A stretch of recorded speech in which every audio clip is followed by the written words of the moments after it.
Welcome to Daddy's Pet Talk! Ikaw! At syempre, yung boot nyo rito at ang mga pet nyo. Sir, pwede mo bang ipakilala ang iyong sarili at syempre kung anong mayroon ka rito? Good morning po. My name is Justin De Leon from Candaba, Pampanga.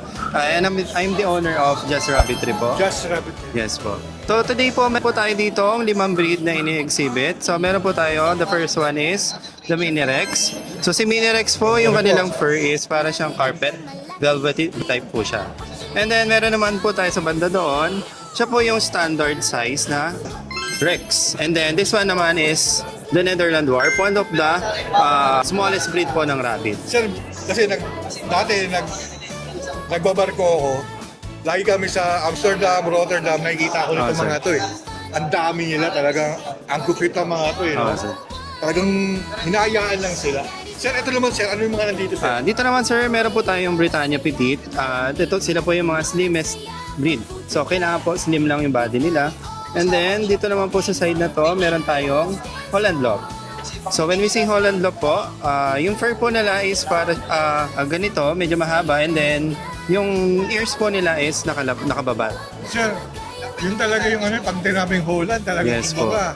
Opo, baba po talaga yung tenga niya, and then kung makikita niyo po yung head niya, talagang malapad po siya. Grabe nun, quality Yes talaga po. yung nandito Yes po. sir eh. Ito naman to sir, ano itong isang to? This one naman po is Netherland Dwarf. So, sila po yung smallest sa mga dwarf breeds. Yan po.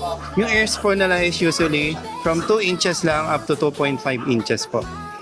So, tumitimbang lang sila ng mga sa 1 kilo lang. Sir, ano yung mga katangian nito na pwede ba silang pambata or ano mga pwede niyang ibigay sa Okay mga po. pet lover natin? Okay po. Sa rabbits po kasi, bago po tayo bumili ng rabbits talaga, kailangan alamin muna po natin kung anong klaseng breed yung alagaan natin. Make some research po talaga.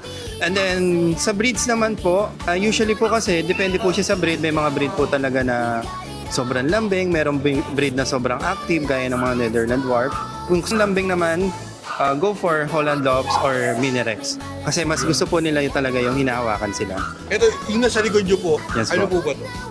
Ito po yung mga aming available na for sale na po, mga Netherland Dwarf na different qualities. And then meron po tayo ditong rare variety color po ng Mini Rex, lilac po. So ilan lang po kaming meron yan sa Sir, Pilipinas. bakit tinawag yun na Mini Rex po? Okay, Mini Rex po kasi is pinaliit na version po siya ng Standard Rex.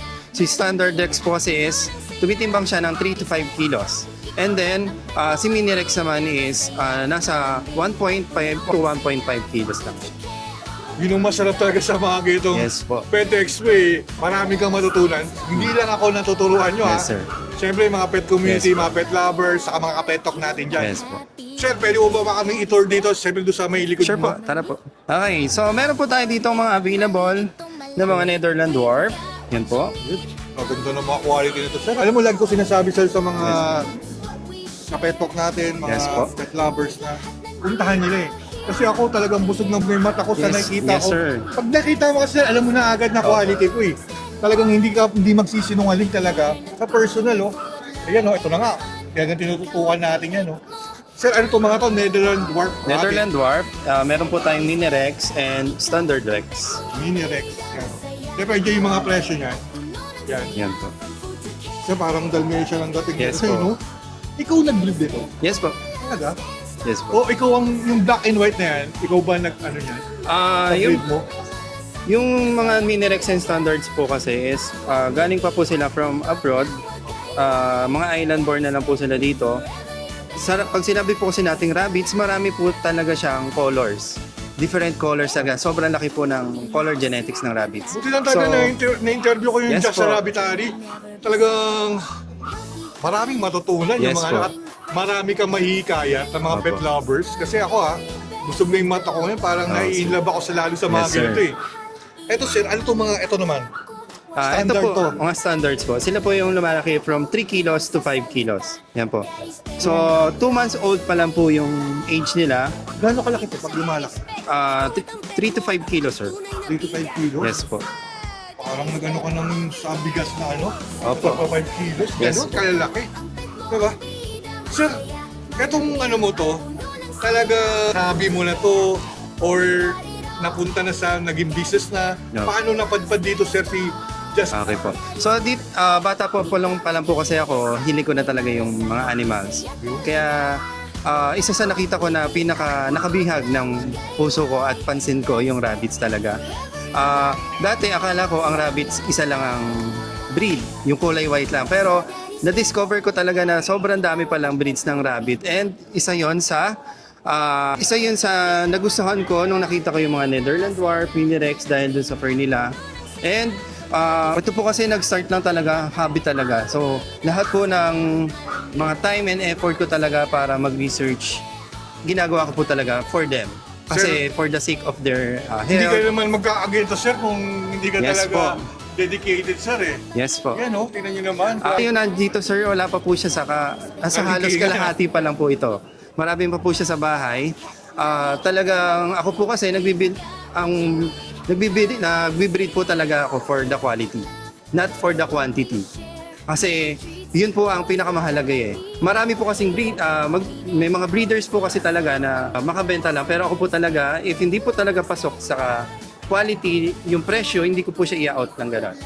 Binibreed ko po talaga sila based on their quality po talaga. And kitang-kita nyo naman po dito sa resulta po ng aking mga awards talaga na for the quality po ang aming rabbits talaga. Sir, alam mo ba nagpapasalamat ako dahil Opo. na-interview kita. Tao ng quality rabbit, tapos Yes, na-interview ko pa talaga yung totoong nagmamalasakit sa pet community. Na tama yung kanya sabi mo na hindi basta lang na nag-breed. Yes, Na okay na yan, gano'n. Yes, Hindi. May tinatawag na ginawa na natin, Opo. pagandahin na natin. Para Yes, hindi po. na natin balikan yung nagawa natin yun. At least nagpalabas tayo na maganda. Yes sir. Diba, sir? Tama po.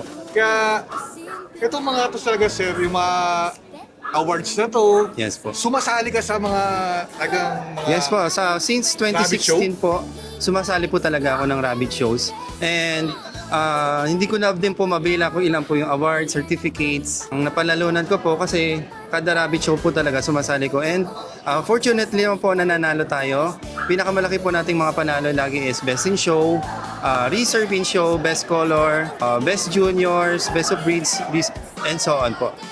Sir, pali, Yes po. malaki na yung facilities mo sa bahay. Yes po. Talagang ano. Opo. Sabi, sir, ito for keeps to eh. Hmm. Itong pag ipipicture na kita, Yes, sir. solo mo to, ipopost natin sa YouTube talaga to, sir.